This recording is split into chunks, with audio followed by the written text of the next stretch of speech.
Hi everybody, I wanted to share this video with you today about trusting your timing, the timing of your life, specifically in relation to manifesting relationships, but also managing expectations and things after having a psychic reading where maybe the partner's shown up in their energy, and then, just the pros and cons around that. And also some of this may well relate to manifesting other things into your life too, businesses, accomplishments, experiences, whatever. But for the purpose of this video, let's focus on relationships. Now, I want to share an example because I find energetic readings, intuitive readings, psychic readings, I find it really helpful and supportive along my journey in life. And I notice for my clients in many ways it's been really helpful and supportive to either reignite or maintain hope, faith, trust, feel inspired, help to, reaffirm what they do want, clarify, and bring about clarity in what they do and don't want. Heighten their ability to recognize what resonates for them or not, and so on. Lots of benefits. But in the past, as an example, in my experience, before I met my husband, I had a psychic reading where I had asked specifically about, wanting to meet who I now know to be Ryan, my husband, and asking when, and they were describing this person that I was like, yeah, that's the type of person I've been manifesting and wanting and dreaming about. And I feel in my heart of hearts that that's the person that's coming. But of course, there's a couple things around that I want to say. One of them is, after some readings, when they would describe Ryan, and I hadn't met him yet, I would think, well, are they just picking up on my thoughts? Are they picking up on my imagination? Are they just saying what they think I want to hear? Are they just saying, that because they're picking it up, that I've thought about that person, but not necessarily from a place of what's really going to happen? And when I was talking to Spirit about this just today, they were saying to me, it's the same thing. If a psychic is picking up on your imagination, your thoughts, what you're manifesting, empower yourself to realize that that is what you are creating. So someone who is sensitive to energy and that can look down timelines and potential timelines that you're heading down, the trajectory of your life, someone who is sensitive enough to pick up on that information that hasn't yet manifested and materialized physically in our world, but it's in your energy field. Know that if you're dreaming it, desiring it, giving thought or energy to what you would like, you have and are creating it. So they can pick up on that. So it's like it's both. Yes, they were picking up on my thoughts, my imagination, my manifesting, the things that I have been wanting.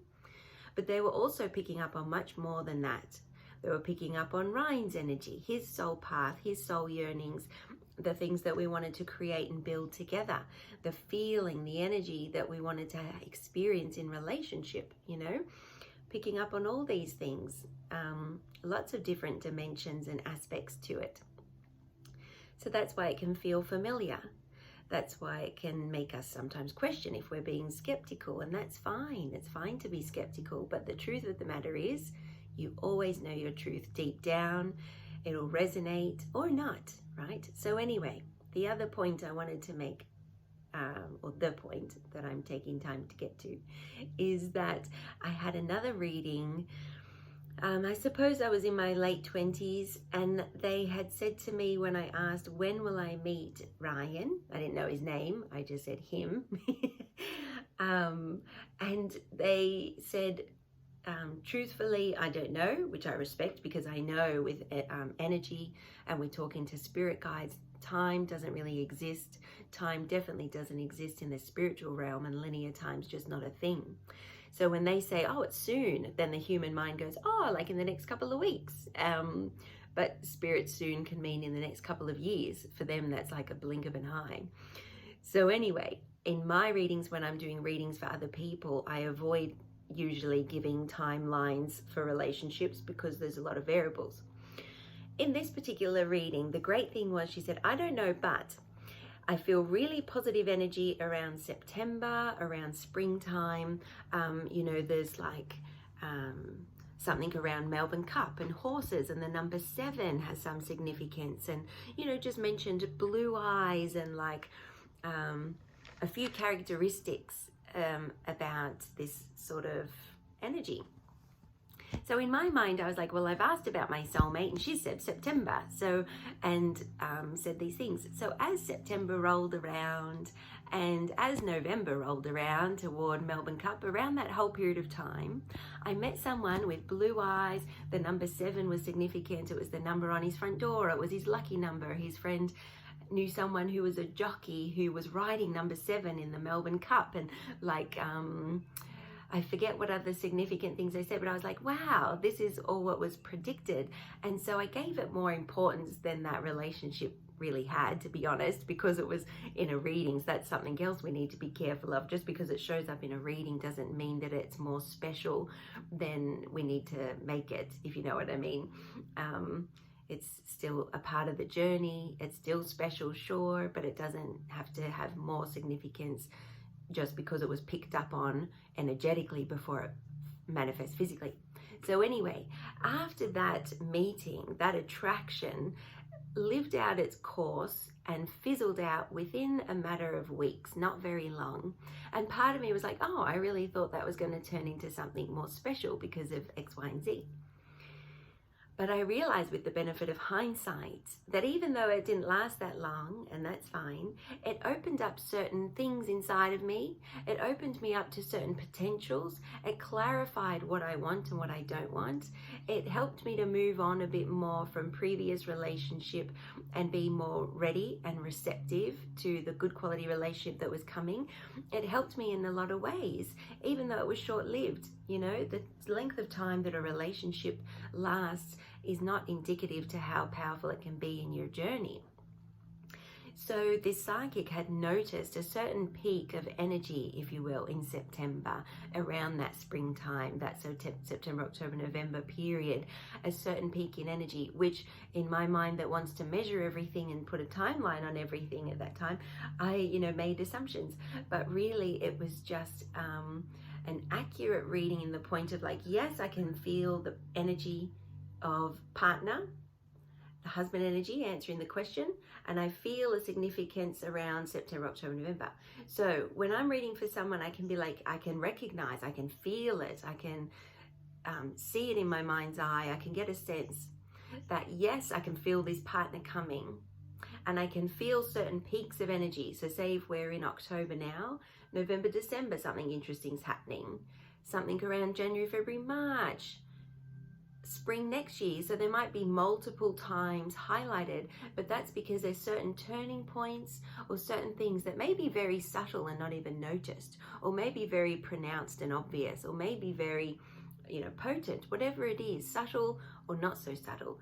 It's part of the weaving of the energy and the circumstances that weave their way into our life that help to unlock our heart, open our heart, get ready to receive, get ready to allow, get ready to make space in our life, have certain insights or realizations, anything what's going to be helpful and supportive to create the optimal foundation for this conscious relationship to arrive in your life.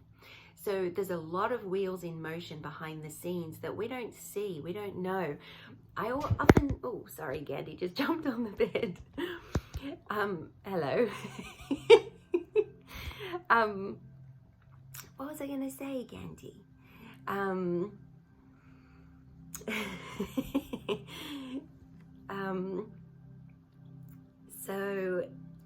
So this is the thing. There's so many intricate details energetically that unfold and weave in our lives in the lead up to meeting our partner. And that's what I was going to say. We think that you meet someone physically and you see them or get to know them and there's an attraction, and the attraction builds momentum from there. But really what I can see and know to be true now, what I've learned from spirit and energy, is that the attraction starts way before we meet them. You're already magnetic towards each other. You're already attractive to each other. You're already orbiting in your own universes, your own worlds, your own realities, going round and round your life, circulating in your social circles, doing your thing, whatever. And you slowly, gradually orbit closer and closer together.